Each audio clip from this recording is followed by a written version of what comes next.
2025 White Lake Half. This one's kicking off on May the 3rd, 2025. Scrolling down here, this is their main landing page. You can see here that we do have about a month and 15 days before our race, but then it's going to kick off proper after that. I do like this website. It's pretty straightforward. I'm going to roll through it really fast and then we'll do some course details here.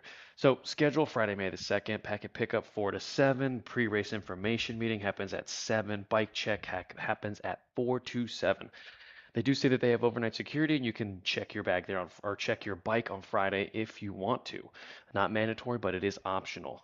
Pre-race swimming is encouraged if conditions are suitable. May the 3rd, Saturday, transition opens at 5:30. Packet pickup 5:30 to 6:45.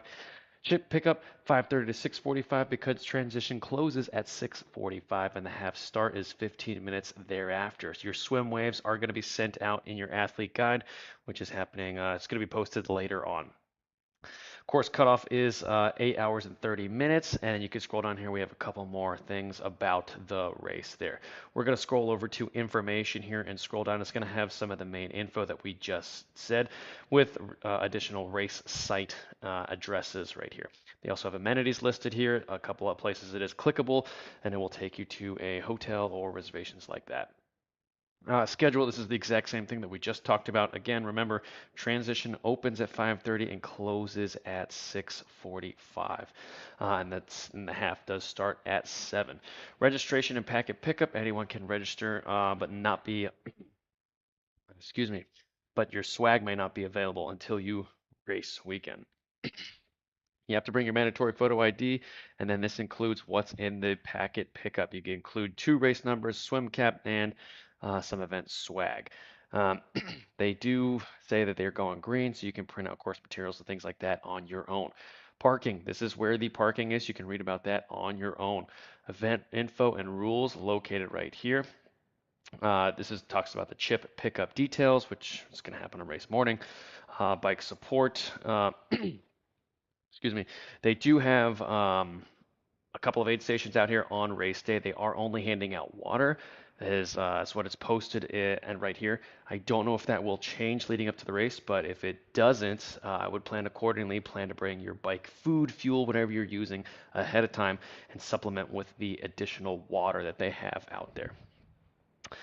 Please don't litter. It's one of the main things that they say. They say it in a number of places on their website. Um, and then this swag, these are the awards. This is the swag. This is what you're going to get out here on race day. Relay teams and nutrition. Um, so this is the nutritional blurb here. Again, you're going to pass through 2 bottle handoff stations on each loop. So that's 4 total to grab just water on the bike on the run. It's going to feature 3 aid stations. And again, you'll be able to access those a number of different times. I think 6 opportunities here. This is so what that means is you're going to have water, you're going to have Gatorade, the mixed powder. It's not Gatorade Endurance, it's just the mixed Gatorade. You're going to have Huma and Goo Gel or Energy Gel opportunities here. And it does list that it's going to be one or the other. I think it on there on the other site that we're going to go to, it does say that it's only Huma gels, so make sure you are keeping an eye out for what it says in the athlete guide so you can plan appropriately. If you are one of the users who is going to rely heavily on course nutrition to get through it, I would contact them and see if it is Huma, Goo, or the Mortal hydration things on the run. Just, you know, just for peace of mind. So scrolling back up here, these are our courses for the race. Scrolling down, the course swim is 1.2 miles. It is a double loop here. It's a 970-meter triangular shape. You do have what they say is about 20 yards. In my experience, it's a little bit longer than 20 yards, so you do have to hop out. You have to run from exit to entrance again before you go in again. So that's going to create a couple of issues, which we'll talk about in just a second. You do have to wear the swim caps. They also have water temperature updates. It's going to be posted by 9 p.m. on Thursday, May the 3rd, so a couple of days in advance to have everyone have a great opportunity to plan accordingly.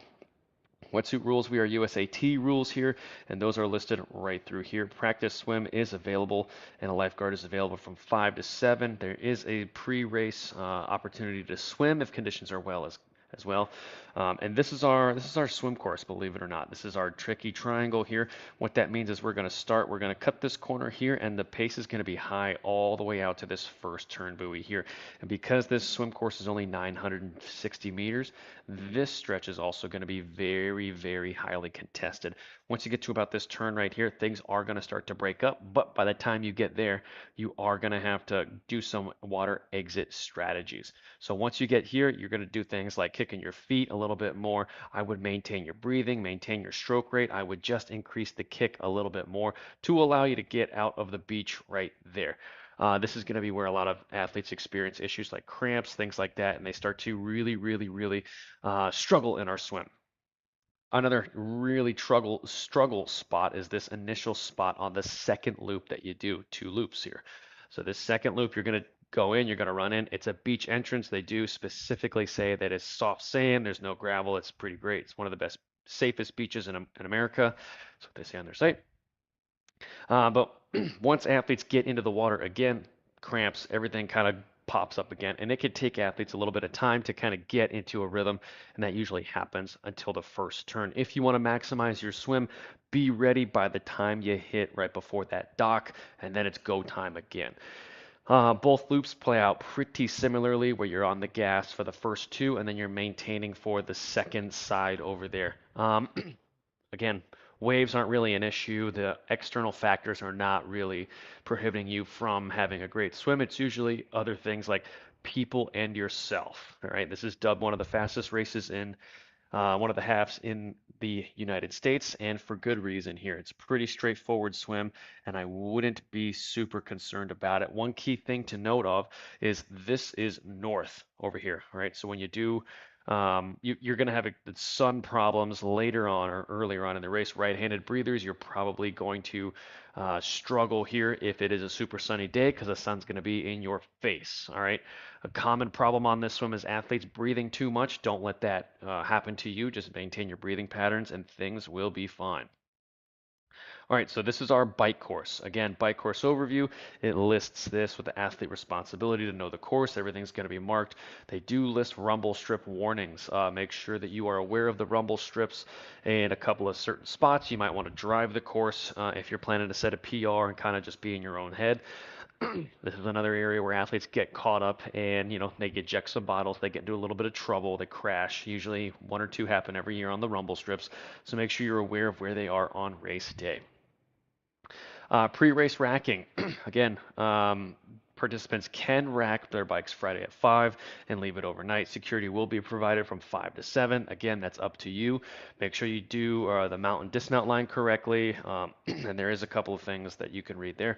On-course water station, again, two water bottle handoff locations at miles 16 and 44, and you're going to hit those 2 times, so that you're going to have that Deer Park water availability. So again, it's just water, so supplementing your nutrition with on-course water is probably the best route here.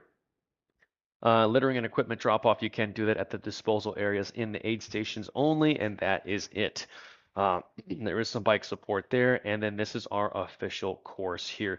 This is what it looks like on our map here. On their site, it doesn't list the amount of elevation, but you're typically going to get about 700 feet here. So 700 feet for a half in North Carolina, pretty flat. In my experience. Also, you're going to see that the max elevation gain, max grade, is 1.6%. So all these things that we are going to talk about and really, really hone in on, just realize that the max is 2% here, and most people can hit that in the arrow position. So what does that look like for a ride here? So this is our software here, Best Bike Split. This is an athlete about 240, 250 watts of FTP here. This is going to be what they're targeting on race day. And straight away you can see that there are loads of different chunks here, but for the most part it's pretty consistent here. Holding on at from about 200 to 210 is going to be this athlete's real range on race day. These jumps in, let's get rid of this speed so you can see it a little bit easier, and this elevation here. These jumps and bars up here are going to be areas where you can definitely get out of the saddle, stretch it out a little bit, kind of find your routine again and not get locked into position, which is a huge problem on this course. Athletes really, really getting locked in. And you can kind of get away with that a little bit more on this course because you'll stand up, you'll stop, and then you have the ability to just get right back into that arrow position. As we're rolling over here, watch our rider on the bottom right here.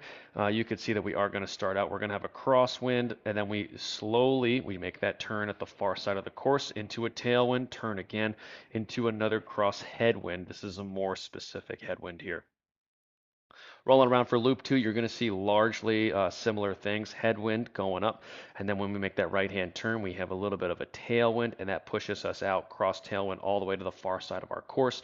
When we make that right-hand turn, again, we do have a slight cross tailwind again, but then when we turn, it's almost always a headwind all the way back in. So what that means for you is these sections here and here are very, very important aerodynamically. Those are going to be your bread and butter for your aero position here. Pretty much this whole course is, but if I had to put this specific star in two spots, that's going to be where it is.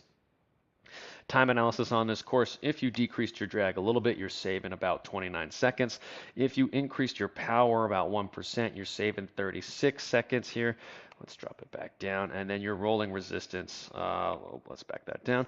If you were to decrease your rolling resistance just a tad, you'd save 7 seconds.